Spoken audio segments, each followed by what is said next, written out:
ဒီနေ့ကချောင်းပိတ်ရက်လဲဖြစ်တော့အဆောင်မှာပဲနားနေတာပေါ့ဘဲမှလည်းမသွားဖြစ်ဘူး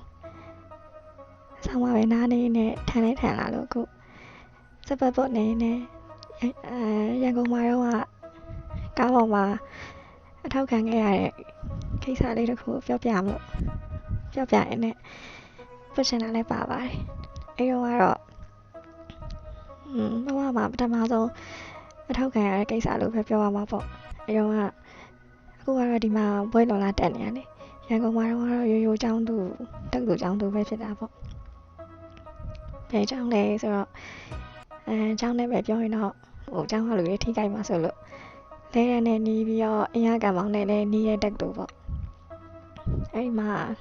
ကျောင်းသွားတက်ရအင်ရနေပြီးတော့ဘတ်စကားပဲစီးပြီးသွားရတာပေါ့ဘတ်စကားပဲစီးပြီးသွားတော့သွားကျောင်းကကြတော့သွားထမိန်ပွဲဝယ်ရတာလေရေပုံးနဲ့ထမိန်ပွဲဝယ်လို့ရတယ်ကျန်တဲ့ဘောင်းမီတို့စကတ်တို့ခေါင်းဝင်တို့ဝယ်လို့မရအောင်အဲ့တော့ရင်ပုံးနဲ့ထမိန်ပွဲဝယ်ရတော့ကိုကလည်းကျောင်းသူဆိုတော့လှလှပပတော့ကနကိုလုံးလေးပုံအောင်လို့ဝယ်ချင်တာပေါ့နော်ဒါပေမဲ့ကျောင်းသူဆိုပေမဲ့ညီမအေးဒီရဲ့ဆိုပေမဲ့ပြောရရင်နှုတ်တွေဖင်နေကြည့်ခဲ့တဲ့မှာတော့ပါတယ်အဲ့နေ့ကလုံးဝပြောင်းလေးဝတ်တာပန်းအောင်ပြောင်းလေးပေါ့နော်အပေါ်ရောအောက်ရောပြောင်းမှအသားကလည်းရေခဲစားအသားလေးဖြစ်နေကိုနဲ့ကကတ်နေအဲ့နေ့ကဖြစ်ချင်တော့နောက်ကဆက်စမိုင်းနာကလည်းသူကဒီအရာထင်းတဲ့စာမျိုးဖြစ်သွားတော့အဲ့ပန်းအောင်ထမိန်ပြောင်းမှနောက်မှဆက်စမိုင်းနာရာထင်းနေကိုတော့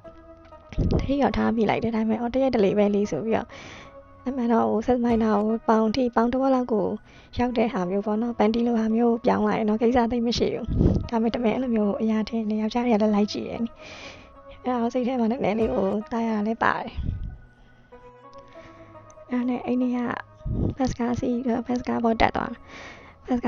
တော့အဲ့မှာမနက်ကင်းဆိုတော့ចောင်းသွားချိန်ရုံသွားချိန်ဆိုလူကကြက်တယ်လေလူကကြက်တော့အဲ့မှာရက်နေအောင်ရှိသေးတယ်တခါမှအဲ့လိုမျိုးဘတ်စကားပေါ်မှာအထောက်ခံနိုင်စားရှင်ရမရှိခဲ့ဘူးပေါ့နော်အဲ့ဒီမှာဘွားမှာပထမဆုံးပဲအရင်ကြားပဲကြားဘူးဗျတခါမှအဲ့လိုမျိုးမကြုံဘူးဒီတိုင်းပဲပုံမှန်တိုင်းပဲလူတွေအကုန်လုံးကစီးနေနေကြောကုန်းမှာနောက်ကလူတယောက်ကနောက်မှတက်လာရက်တာတတိထားမိလိုက်တယ်ကနွေးပေါ့နော်ကြောကုန်းလာပြီးတော့သူ့နောက်ကရှင်ဘက်နဲ့လာထိရနောက်ကတော့ကိစ္စမရှိဘူးပေါ့အဲ့မှာပြီးလဲပြီးတော့ဘာဖြစ်လဲဆိုတော့ဒီ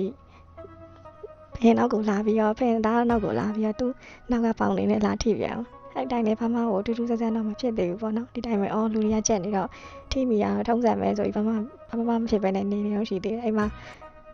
အဲ့ဒီဘက်ကဘယ်ဘက်ကဖင်လုံးပေါ့အဲ့လိုမျိုးပူနွေးခက်နွေးအဲ့လိုမျိုးခက်မတကုန်းနဲ့လာပုတ်တယ်လို့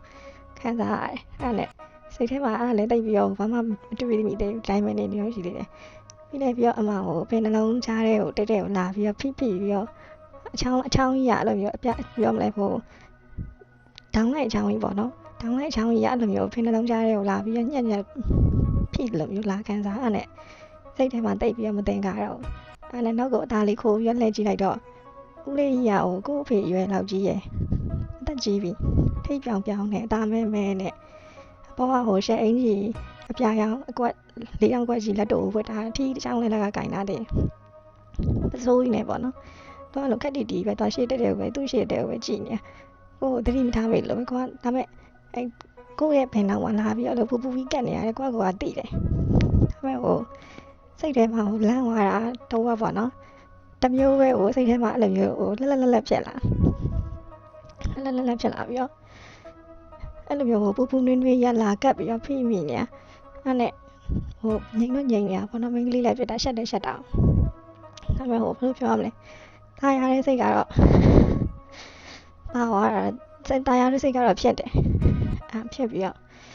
ဒါနောက်ကနေပြီးတော့အဲ့လိုမျိုးသူ့လီနဲ့ဖင်ကြားတဲ့ကိုလာပြီးညှက်ပြီးတော့ထိလို့ဖြစ်နေထိုးတာမျိုးလည်းမဟုတ်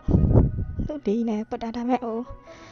ကို့ဖေးရွယ်အဖိုးရွယ်အောင်ပြောရမလားမသိပါဘူးတကယ်ဦးလေးရမြို့ဟန်နဲ့တက်ထားသေးတယ်ရုပ်ကတကယ်ဦးလေးအခက်ဝါကြီးအဲ့လိုကြီးရအဲ့သူ့ပစိုးတွေကလေးရအဲ့လိုမျိုးလာပြီးကို့ဖင်အောင်လာပြီးတော့အဲ့လိုကို့ဖင်ကြားတဲ့လာထိနေတဲ့ဟာကြီးကပူနွေးနေရှင်ထဲမှာလက်ဖြစ်ပြီးတော့အမစပတ်ကလည်းစိုးလာပြီးကလိနဲ့ရှင်ထဲမှာစပတ်ကလည်းစိုးလာပြီးနှုတ်တွေလည်းတင်းလာစိတ်ထဲမှာအဲ့လိုမျိုးရှက်တာလည်းတော်ဝဲကြောက်တာလည်းတော်ဝဲပြီးရင်အဲ့လိုမျိုးထမ်းလာတာလည်းတော်ဝဲပေါ့နော်လူသီးကောင်းတွေကစားတင်းလာအရန်စိတ်တွေဖြစ်လာပြီးတော့ ဘာလို့လုပ်ရမှလည်းမသိဘူးရုံလည်းမယုံရဘူးဟိုရုံလိုက်လို့ရှိရင်ပစ်လိုက်လို့ဖြစ်တော့မှလည်းဆိုတာလည်းပါတာပေါ့နော်ဒါပေမဲ့အမှဖြစ်ရှင်တော့ကျောင်းရောက်တော့မယ်ပေါ့နော်ကျောင်းရောက်တော့မယ်မစင်းလို့ကလည်းမရဘူးမစင်းရင်တမ်းမတက်လို့ဖြစ်တော့မှဆိုတော့အဲ့မှာဒါလေးမှတ်တိုင်ရောက်တော့ဆင်းလိုက်ရတယ်ဆင်းလိုက်ရတော့သူက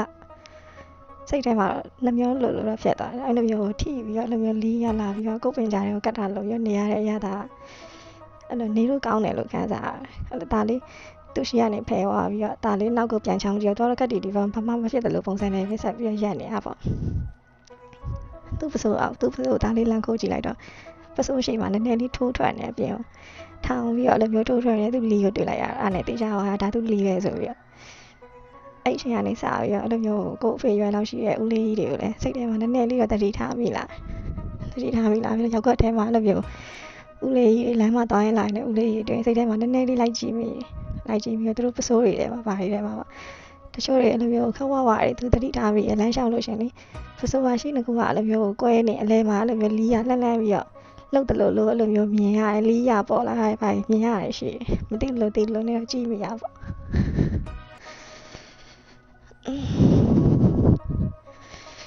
ကိုရထိုင်နေတော့မလို့ပြောပြချင်လို့ဘာမှမဟုတ်ဗီဒီယိုလေးလုပ်လိုက်တာ